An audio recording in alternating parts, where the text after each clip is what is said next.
السلام علیکم ورحمۃ اللہ وبرکاتہ۔ ان الحمد للہ نحمده ونصلی علی رسولہ الکریم، اما بعد فاعوذ باللہ من الشیطان الرجیم، بسم اللہ الرحمن الرحیم۔ الحج اشہر معلومات، صدق اللہ مولانا العظیم و صدق رسولہ النبی الکریم۔ ساتھیو، صاحبو، لائق احترام سامعین و حضرات، اللہ مالک العلام کا فضل اور کرم کے اس مالک کائنات نے آج الحمدللہ چینل پیغام مصطفیٰ خلیل پہ آپ دوستوں تک پیغام پہنچانے کی توفیق عطا فرمائی ہے مالک نے۔ ساتھیو، صاحبو، جیسا کہ آپ لوگوں کو اس بات کا علم تھا کہ حج کی خصوصیت کو ہم بیان کر رہے تھے، آپ لوگوں تک پہنچا رہے تھے، تو ہوتا وہی ہے جو منظور خدا ہوتا ہے۔ میرے اللہ کی مرضی کے علاوہ ایک درخت کا پتا بھی حرکت میں نہیں آ سکتا، اور جس کو چاہے وہ شفا عطا فرمائے، جس کو چاہے بیماری عطا فرمائے۔ ما اصاب من مصیبہ، جو بھی مصیبت اور بیماری آتی ہے اللہ کی طرف سے آتی ہے، اور شفا دینے والا بھی وہی ہے۔ وَإِذَا مَرِضْتُ فَهُوَ يَشْفِينِ، بیماری کے بعد شفا عطا کرنے والی میرے اللہ کی ذات ہے۔ ساتھیو، صاحبو، جیسا کہ آپ کو علم ہے کہ یہ حج کی خصوصیت کو بیان کر رہے تھے، تو طبیعت خراب ہونے کی وجہ سے کافی دنوں سے آپ لوگوں تک کوئی پیغام نہیں پہنچا سکا، آپ لوگوں کو آگاہ نہیں کر سکا۔ تو مالک کی توفیق کے ساتھ اللہ نے شفا عطا فرمائی ہے۔ تو ساتھیوں کو جو سلسلہ شروع تھا، جیسا کہ آپ لوگوں کو اس بات کا علم ہے کہ حج تو گزر چکا ہے، تو انشاءاللہ الرحمن یہ جو سلسلہ ہے یہ تو چلتا ہی رہے گا، دوبارہ پھر حج آئے گا۔ نصیب والے ہوتے ہیں جن کو یہ لمحات، جن کو یہ سعادت نصیب میں حاصل ہوتی ہے۔ ساتھیو، صاحبو، جہاں پہ ہم نے یہ جو سلسلہ چھوڑا تھا وہ پیارے محبوب پیغمبر جناب محمد رسول اللہ صلی اللہ علیہ وسلم کے بتائے ہوئے اعمال، یعنی ہم نے جو درس دیا تھا وہ 5ویں حج کی خصوصیت تھی، تو آج انشاءاللہ الرحمن 6ٹھی خصوصیت کو آپ لوگوں تک پہنچاؤں گا، آپ لوگوں کو سناؤں گا، بتاؤں گا۔ 6ٹھی کون سی خصوصیت ہے؟ اس 6ٹھی خصوصیت میں اللہ مالک العلام اور پیارے محبوب پیغمبر جناب محمد الرسول اللہ صلی اللہ علیہ وسلم نے کیا بتایا ہے۔ ساتھیو، صاحبو، اس سے قبل کہ میں دعا کر دینا چاہتا ہوں، اے میرے اللہ، جو لوگ بیمار ہیں ان کو شفائے کاملہ عاجلہ عطا فرما۔ اللہ، جو لوگ پریشان ہیں ان کی پریشانیوں کو دور فرما اور آسانیاں پیدا فرما۔ اللہ، جو بے روزگار ہے اللہ ان کے لیے بہترین وسائل پیدا فرما۔ تو ہی عطا کرنے والا ہے، تو ہی سب کچھ عطا کرنے والا ہے، تیرے علاوہ کوئی بھی کچھ عطا کرنے والی ذات نہیں۔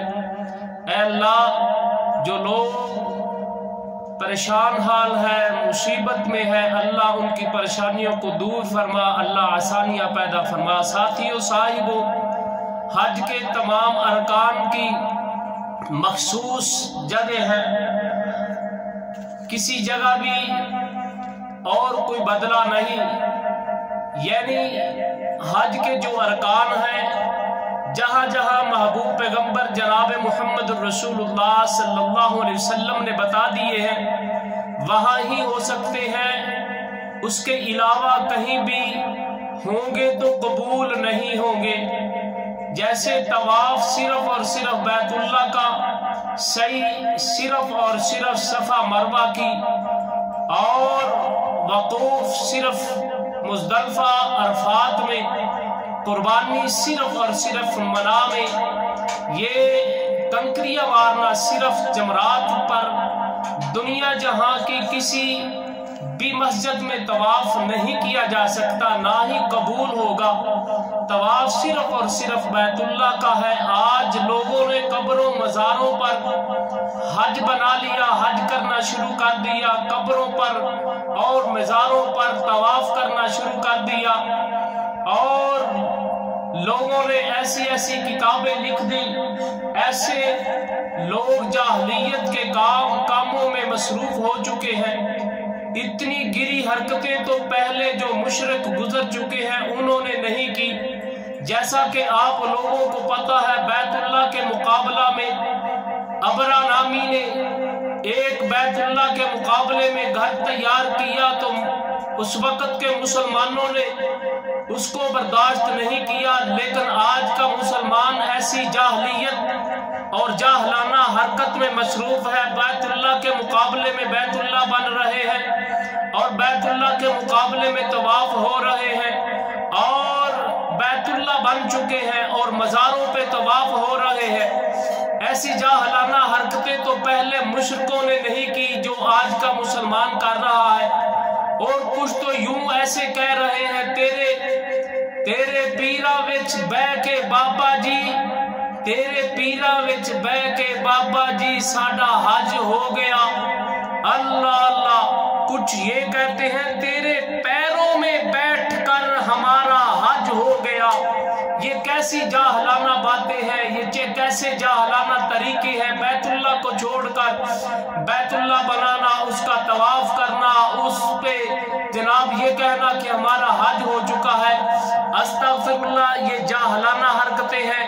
حج وہی ہوگا جس کو پیارے محبوب پیغمبر جناب محمد رسول اللہ صلی اللہ علیہ وسلم نے بتا دیا ہے۔ ساتھیوں، صاحبوں، جن لوگوں نے حج کیا ہے، میں دل کی اتھا گہرائیوں سے دعا کرتا ہوں، اللہ ان کی محنت کو قبول فرمائے، اللہ ان کے ارکان کو قبول فرمائے۔ ساتھیوں، صاحبوں، یہ تھی چھٹی خصوصیت۔ تو انشاءاللہ الرحمن اللہ مالک العلام کی توفیق خاص سے انشاءاللہ اسی سلسلے سے آپ لوگوں تک یہ پیغام پہنچاتے رہیں گے۔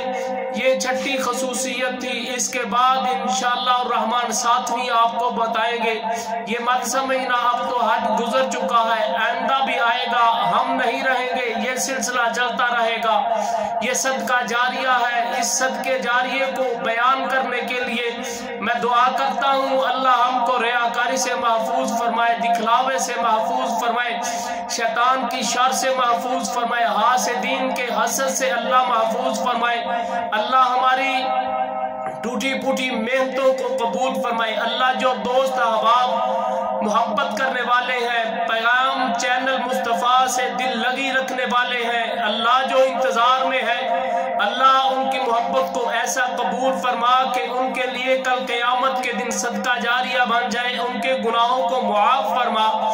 اللہ یہ پیغام میں اپنا پیغام نہیں دے رہا، اے میرے اللہ میں اپنی بات نہیں سنا رہا، اے میرے اللہ میں اپنے باپ کی بات نہیں سنا رہا، میں اپنے قبیلے کی بات نہیں سنا رہا، میں اپنے رشتہ داروں کی بات نہیں سنا رہا، اے میرے اللہ میں اسی نظریے سے یہ کام شروع کیا۔ اے میرے اللہ تو میرے پہ راضی ہو جا، تیرے محبوب کی باتیں سنا رہا ہوں کہ تو میرے پہ راضی ہو جا، لوگوں کو سنا رہا ہوں کہ تو میرے پہ راضی ہو جا۔ اے میرے اللہ تو میرے پہ راضی نہ ہوا تو دنیا چاہے راضی ہو یا نہ ہو مجھے کوئی فرق نہیں۔ اے اللہ تیری رضا کی خاطر، تیری خوشنودی کی خاطر یہ میں کام کر رہا ہوں، تیرے محبوب کا فرمان لوگوں تک پہنچا رہا ہوں۔ اے میرے اللہ میں یہ دعا کرنا چاہتا ہوں جب تک میرے جسم میں جان ہے دین کا کام لیتے رہنا رہنا، کھانے کو ملے نہ ملے دین کا کام لیتے رہنا،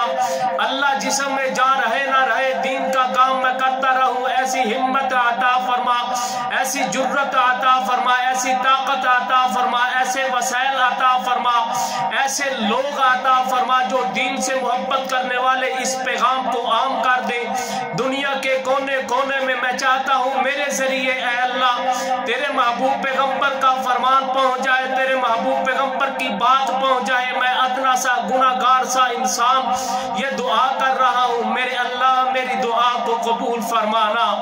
اللہ جو لوگ پریشان ہیں ان کی پریشانیوں کو دور فرمانا۔ اللہ یہ دعا کر رہا ہوں، اس دعا میں جو بھی سننے کے ساتھ شامل ہوتے ہیں اللہ ان کی دعاؤں کو قبول فرمانا، میری چھوٹی سی محنت کو قبول فرما کر کل قیامت کے دن اے اللہ جنت عطا فرمانا، اور جب قبر میں داخلہ ہو اے میرے اللہ قبر میں آسانیاں پیدا فرمانا، ادھر تنہا ہوں گے ادھر کوئی بھی نہیں ہوگا۔ میں اللہ یہ سب کچھ کر رہا ہوں قبر میں آسانی ہو، یہ اس لیے کر رہا ہوں میرا اللہ میرے پہ راضی ہو کر جنت کا داخلہ دے دے، میں ان لوگوں میں شامل ہو جاؤں جو لوگ جنت میں ہوں گے۔ تو اے